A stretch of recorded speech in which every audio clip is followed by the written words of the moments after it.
But this is how we think. If I don't pull up in a Benz, then I must not be doing it.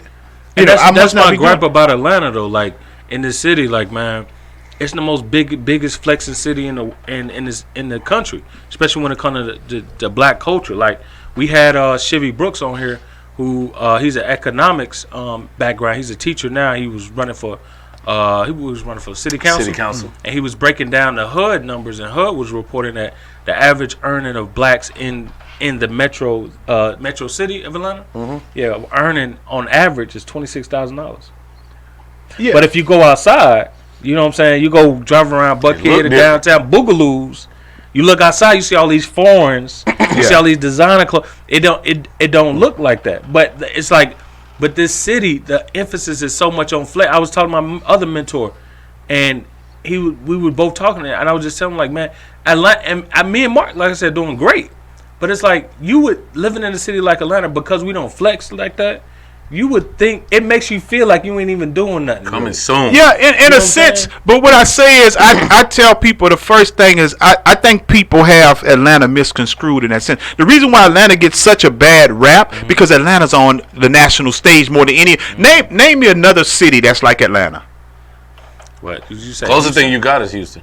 Closest thing, but it's not the Houston ain't close. It's right, but that's the closest. Yeah, you ain't nothing in terms of black presence. When you talk about black people and success, Houston ain't close to that. Houston basically have more of a work mindset. I had an office basically in Houston for 13 years. You know, and Houston has more of. But no, I was gonna say LA, but see, LA is transitioned. When you talking about the number of black people, LA was that kind of city where everybody was a producer, everybody was in the movies. But now, when you talk about black people, there's no other city that have as many black people as Atlanta. So Atlanta's gonna get that rap. And I say that to say it's not Atlanta, it's black people. You can go to any city. You can go to Houston, LA, Dallas. If you go into Charlotte, but the difference is, you go into those communities, you're going to see the same thing. You go into the club, you're going to see a line full of people going into the club, black people. And I guarantee you check those same people in Charlotte in that line that's waiting in line with the Louis boots and the bag and all that. You check their money. Man, I tell this story. It's funny you said that. That's a point I didn't think about.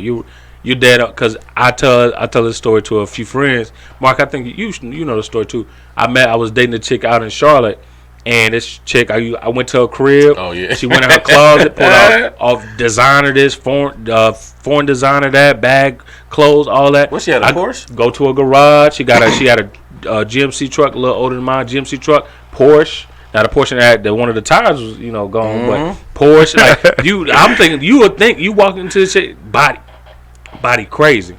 You think this chick like paid? Man, 2 weeks later, man, she needed like what, $63 for her water bill.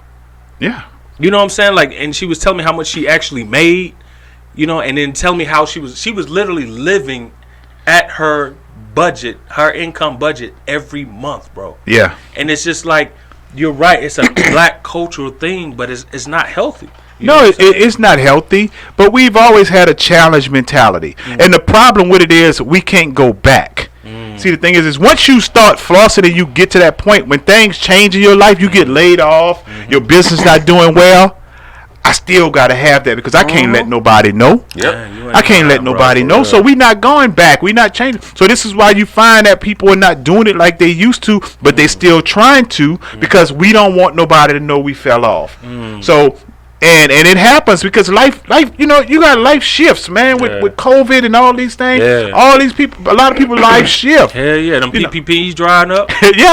And so, but they still got to believe that they got to do that because nobody wants nobody to believe that they're doing bad. And that was basically like when the housing market first crashed. Like, It was so embarrassing for people to come in my office and tell me they lost their house. But then when you come to find out everybody started losing their house and everybody started foreclosing, it was like people coming in before they even sign in. I lost my house. Damn. Because it wasn't no big thing no more because everybody was doing it. And so I think when we get over the stigma that it's okay, then we're going to start helping. Because, see, you can't help nothing that you in denial with. I love that. So I can't help your finances. I can't help you with your finances if you constantly telling me, oh, I'm good. I'm good, So if I'm thinking you good, then I'm going to leave it alone.